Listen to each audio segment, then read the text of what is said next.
Here we are, and we have this thing called Google Docs open right now. I'm sure you've used it before. I'm sure you have to use it all the time. Let's say I'm trying to use Google Docs to do something for Mr. Box class.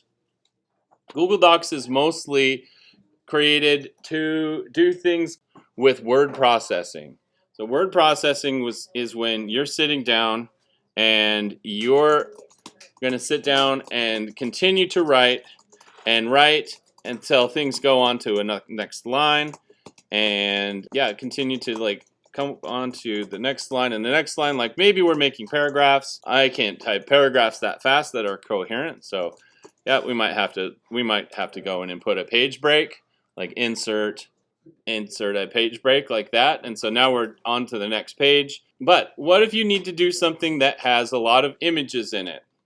Well, at that point, we're actually testing Google Docs to the point where it might not work the way we want it to. So let's say I'm working on this page and I need to put a visual in here, which can work great. But the fact that Google Docs is set up to work as a word processor for the most part is keeping it from working great for some other things we might need to. So let's say I wanted to put an image in, and maybe I can go in and do some stuff with that image, but Google Docs is forcing me to keep that the way it's set up right now. It's forcing me to keep this image in one place. If I wanted to go insert another image next to this one, I might be able to do that. Let's see what else I have. Let's try that one. Let's try that one. Okay. Oh, wow. Okay, so it's definitely starting to try to format me into a situation.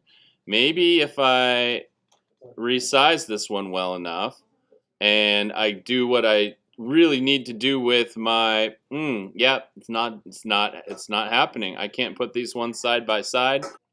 So if I wanted to put a label on this one in the right place, I'd have to manipulate the cursors and like keep this whole formatting thing going, and it's not letting me do what I really want to do, which is get these things resized and be able to manipulate these and put them in places without having all kinds of things happening with my formatting caused by the fact that this is set up to do word processing.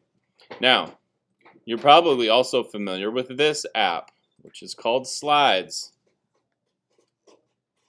So we're going to start a blank slideshow.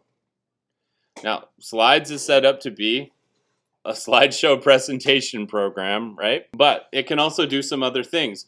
You're going to find out really fast when you're using this to do layout for a slide that you can take images and put them just about anywhere on the slide, and you have the ability to move things around and place things where you want them to be, including you also have the ability to insert text boxes, and including the ability to move text boxes and other things around wherever you want to. In fact, any of the text that you have in Slides really needs to be a text box and isn't going to limit you to put things in very specific places. So if I wanted to put an image in a corner, and if I wanted to go grab a different image and put it in a different part of the same slide, yeah, it's going to work out for you. We can do that.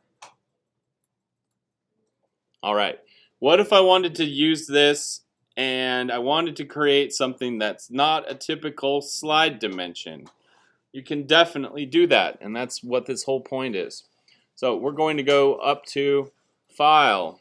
We're going to go all the way down to Page Setup. We tried this yesterday.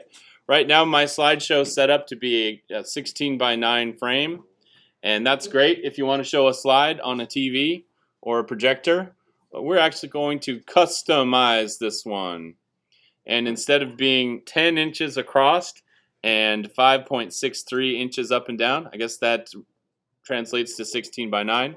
We're going to change this to a really common poster size. We're going to make this 11 across and 17 up and down. If you're going to change up the page setup in Google Slides, this is what I would recommend you doing for the Color Scheme Scavenger Hunt project, especially. Hit apply. Now I have a graphic frame that is 11 by 17 inch poster. If I want to go zoom in on parts of it, that's cool. If I want to put a decent amount of information on my poster, I'm probably going to be moving in and out and moving some stuff around. Maybe I'll even copy one of the captions. Click on it once, copy it, paste it. Yeah, there it is. And if you did some formatting on one of your text boxes, you might keep your formatting that way. You can always go insert a text box to be the title of the project. My color, SCHEME. Looks like 40 points was pretty good. Lobster, nice. Hopefully that helps you. Thanks for paying attention. Thanks for watching.